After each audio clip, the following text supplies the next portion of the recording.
Ben Moffitt is our guest on WRCO's Morning Show. We're talking about Cross Currents, the Tipisaki Farm, the Heritage Center that, we've talked about. We brished on it just a little bit with Ken Feed when he was here recently, but wanted to kind of give you an update and fill you in on what's going here. So, Ben, as we look at this, we're kind of anxious to learn about this. So it's on the site of the first settlement by a European American in Richland County. Mine and my brother's great-great-grandfather, John Coombe. And so it's been in the family continuously since 1838. And my grandmother and my mother and others have often had the public come. And my brother and I are now setting up this Cross Currents Heritage Center. And we see it as a gathering place, educational and cultural gathering place. And you notice I use the C word there, cultural. Cultural. And what does that mean? Well, it means a lot of things to different people. But for us, it means that it's not just going to be educational, scientific, historical, but it's storytelling, food, music, things like that as well, clothing. So it's a broader thing. It can be more, entertaining and richer and more pleasurable. Sure. So do you have field trips that come there from time to time, Ben? We have in the past, and that's a big thing that we're planning. We're really looking towards teacher education, teacher training in the fall, and then we know teachers are very busy and schools too, but if they can do school groups in the spring when the kids are getting restless, we would love that. And probably focus on the natural sciences first, because we've also got this wood lot there with wonderful trails. So I think kids would love getting out there and, what animals do they see? Or do they see traces of animals? What insects, what birds, what reptiles? So has this land been in your family then all of these years? Yes. Ben? That's impressive. Yeah. Mm-hmm. In fact, the 100th birthday of Richland County was celebrated on those grounds. And we have pictures, and it looks like 1,000 people there. All the men are in like white shirts. That's interesting. Yeah. It's a great story on what your forefathers went through, especially your great-great-grandfather? Yes. What he went through to settle that, because they burned down his house a couple of times, didn't they? Yes, we believe so. In 2003, we did a big symposium using the place, and part of it was at the campus, and part of it was at our farm and Ho-Chunk Nation's farm, and the Ho-Chunk were a big part of it. And one woman said, "Why are you blaming us? Who was there?" But very often the Ho-Chunk would burn the prairie in the fall anyway. And so it might have happened accidentally, or it might have been on purpose. But what we do know is that when he arrived, the reason he chose that place was it was the site of a seasonal village of the Ho-Chunk and the Meskwaki. And there were even some of our relatives of the next generation, my grandmother and great aunts, they remember seeing raised garden beds. So the Ho-Chunk were farming there. And so John Coombe thought, well, great, because he heard that there was a treaty that the Ho-Chunk were supposed to be west of the Mississippi. Find out later it's a flawed treaty, but so he thought, well, this will give me a leg up. And it was right on the Wisconsin River, and he didn't have to clear right away. I see. He eventually did clear a lot of land, of course, with oxen and everything. How much land did he have at that time? He ended up getting up to, there were 600 acres. Right now, the farm is at about 200. Okay. So you still have a lot of the areas. Is it anything tillable, or is it pretty much all? Oh, yeah. Half of it is tillable. Okay. And so we lease it out to some really good farmers, and we lease the pastures, too. Okay. When young people come there, what do you hope to teach them? A little bit of everything, right? Well, we'll probably focus with natural science, but we would have tours for the public as well. And historically, it's very interesting. The whole site is on the National Register of Historic Places, and there are 5 old buildings. The old house and the parlor of that we have restored, and it's like going into an Elizabethan parlor. And when the sun comes in through the western windows, through the lace curtains. It's like fairyland. And a lot of original furniture, original carpet. My mother had the wallpaper reprinted, the original wallpaper reprinted, so it really looks wonderful. Then there's an old barn, an old corn crib, an old privy, and an old smokehouse. And so our family never threw anything out.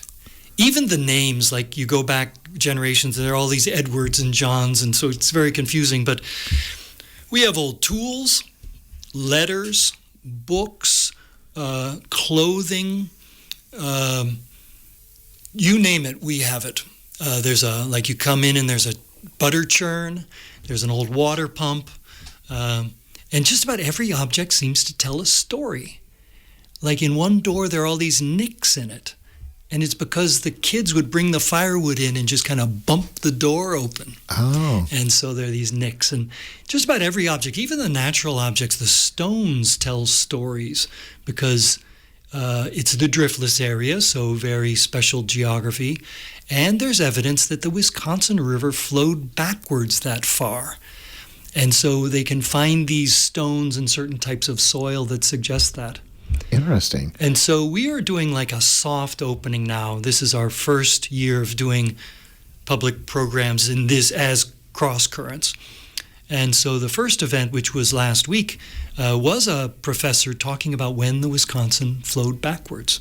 And then on October 12th, I'll be doing a presentation that, well, basically it's like a performance, like a show.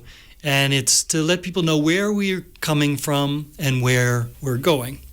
So it's called Our Guiding Lights, Camilla, Lottie, and Mary.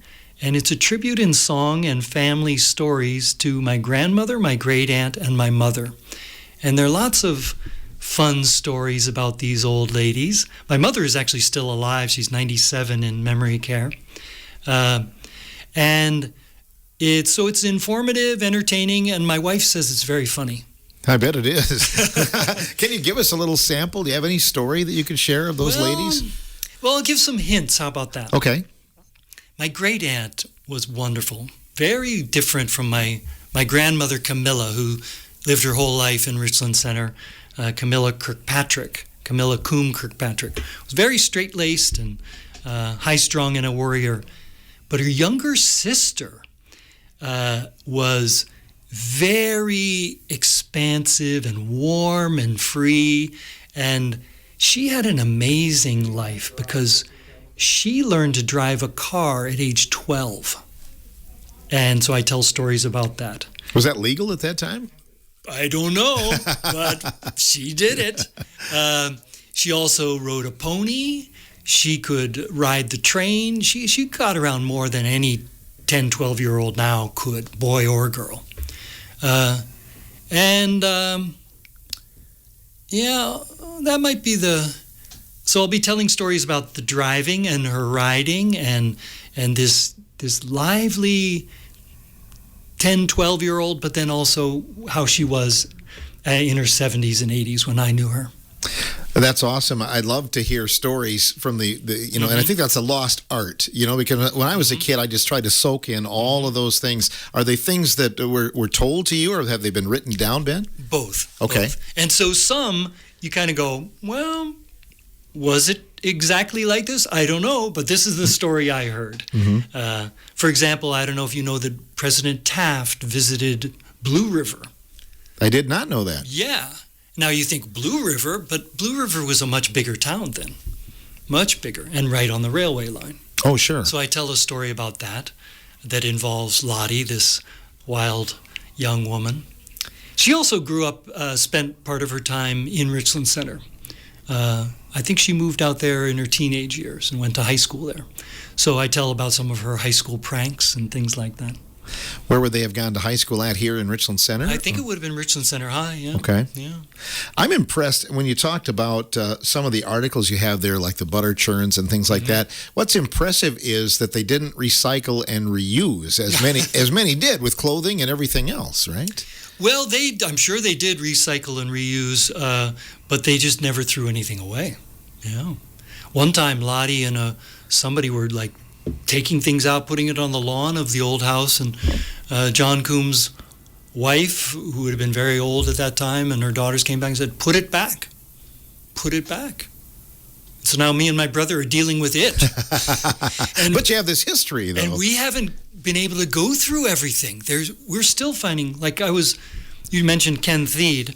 I have a bunch of school books, more than we need. So I thought, I'll give some for the Akey School and some for the Blue River School. But I want to make sure there's nothing personal in them, right?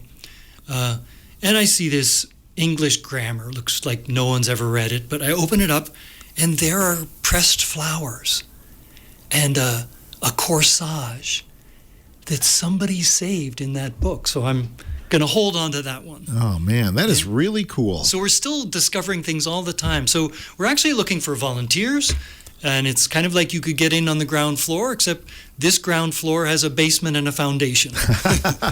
So let's talk about the connection with the UW Richland Foundation. Yes, they gave us our first grant, and it's for these programs. So very generous, and it's really helped us a lot. I should mention the third in our events. So I'm performing 2 times on the 12th at 2 and 4. And then on the 19th, my wife, who was born and raised in Hawaii, is going to do a storytelling show that she's done there many times. And it's called Old Seeds, New Growth. Hawaii stories about trees, seeds, and growing strong. And she tells some traditional Hawaiian stories. She also does some Hawaiian chant. And she surprises you with her amazing story skirt, which she sewed herself. And I won't give everything away, but there are all sorts of pockets and things that come out of it. And the reason we're doing it is because in these woodlots and on the farm, we're trying to protect and preserve the native species. And so her story is about native Hawaiian trees and plants. And she will tell some stories, native Hawaiian stories that are about trees, but also she has a friend who's a state botanist. And in Hawaii, there are a lot of, I think the most endangered species on the planet because it's so isolated. There are all these unique plants. So this botanist will helicopter into top secret locations because they don't want hikers going up there carrying seeds in their boots. And then they'll rappel down cliffs to check on the plants and maybe pollinate them. So she tells some of those stories as well. And I saw her do this show at a charter school in Hawaii, and the kindergartners enjoyed it, the high school kids enjoyed it, and the adults. So we're advertising it for 5 years old and up, but if you're an adult and just young at heart, you will enjoy it anyway, because it was really designed for adults, and then she kind of spiced it up for kids. How can people register these? Do they sell out? Sure. The first one did, and seating is limited because we're seating them in the old house, so we can only seat 25 people. So we have a list. The 3 shows coming up are starting to fill. They're getting close to halfway. So people would send an email to crosscurrentsheritage@gmail.com. crosscurrentsheritage@gmail.com. There's more information at crosscurrents.org and at our Facebook page, Cross Currents Heritage Center. Is it a place that we can tour during the week? I mean, is it something we need to make an appointment for? Or? We prefer that at this time. We have people stopping by. Yesterday, a guy stopped by, and I gave him a talk about the history. Luckily, I wasn't in the middle of my rehearsal. And he was great. He said he wants to volunteer and signed up for all 3 programs. So that was great. But eventually, we do hope to have it open for the public. The reason we're doing these free friend-raising things is also we will ask for donations, but it's not obligated, because we want to have this be a place where we have a part-time staff and we can be open, or know that, if people stop by and take a picnic or a walk in the woods or snowshoe or cross-country ski, there's a picnic bench and there are garbage cans that can be emptied and that sort of thing. So we really are trying to open it up and, in a sense, give it to the community. And so we have set up 2 nonprofits, and we have wonderful board people. Mark Cupp of the Riverway Board is on one board. Steve Williamson. On my board, I have 2 people from the Port Andrew Blue River area, and that is Lance Ottman and Chris Noble. And so we have 2 nonprofits. One is going to be Friends of Cross Currents Heritage Center that supports day-to-day operations and all these events. And then one will be a sort of endowment for the long term. And we've already been getting donations for both, which we're really happy about. Tell us where you're located, Ben. Sure. It's on Highway 60, right by the Blue River Bridge. It's the first farm west of the port. Most people know that gas station restaurant there. I forget whether it's a BP station. It keeps changing. Anyway, the street address is 14640 State Highway 60, and that would be Port Andrew, or Blue River 53518. I'll give that number again. 14640 State Highway 60, Port Andrew, Wisconsin, 53518. It's certainly a big part of our area history, isn't it? Yes. And rare, again, that it stayed in the family all these years. Yes, and the way we feel, it's never going to become less important or less valuable to the community. It's just going to be more and more valuable because it's so important to know where we came from. And this place holds the settler story, but it also holds the Native American story. It holds the story of the plants, the animals, the river, because the river was the highway at that time. At one time, I think Port Andrew was bigger than Chicago, and they thought it was going to be just a booming place, but the railroad went on the other side. And then, of course, with the way agriculture has gone in the area, all these towns have gotten smaller. But, there's just a lot of history. There were paddle boats that used to go as far as Port Andrew. In fact, it's named for a paddle boat captain, riverboat captain, Captain Andrew. Did not know that. Yeah. When you're in the house looking out, and you mentioned the lace curtains and everything. Can you kind of picture yourself like back in the day, like among your ancestors, looking at the same thing? Oh yeah, you walk into that house or you walk on the property. It's like time travel. You're walking back in time, and especially the house. And then from the house, when the leaves are down, you see the river way to the west flowing, and you see the ground where the Ho-Chunk village was. So it's like a step back in time. It's very magical. Are the buildings all about the same vintage then, Ben, or are they different times? His first buildings, he had 3 cabins. The first 2, like you mentioned, were burned down. The third, it just finally crumbled, but there are a few photos of it. And then this is the 4th one. And so they're all 1860s, pretty much. Okay. Mm-hmm. So, and do you still live there then? Is that your residence? I am there half the year, and then I'm in Hawaii the rest. But we have a tenant on the land, so there's people there all the time. And my brother lives in Madison, so he's coming back and forth all the time. So, goals for the future as you look down the road a few years, what would you like to see happen here? Well, we definitely like to get to the point of having some paid staff, full-time or part-time. We definitely want to focus on education, the teacher training and school tours, and then having events. Next year, we're already planning to have some Ho-Chunk drumming. We're hoping to have other events, and some that are in the hopper are stargazing, guided tours of the woods, guided tours of the old house, of course, which we're doing this year, and guided tours of the outbuildings. Oh, I should mention that after my wife Janine's show on the 19th, her show is at 2 p.m. on the 19th, from 3:30 to 5, people can come and have guided tours of the old restored parlor.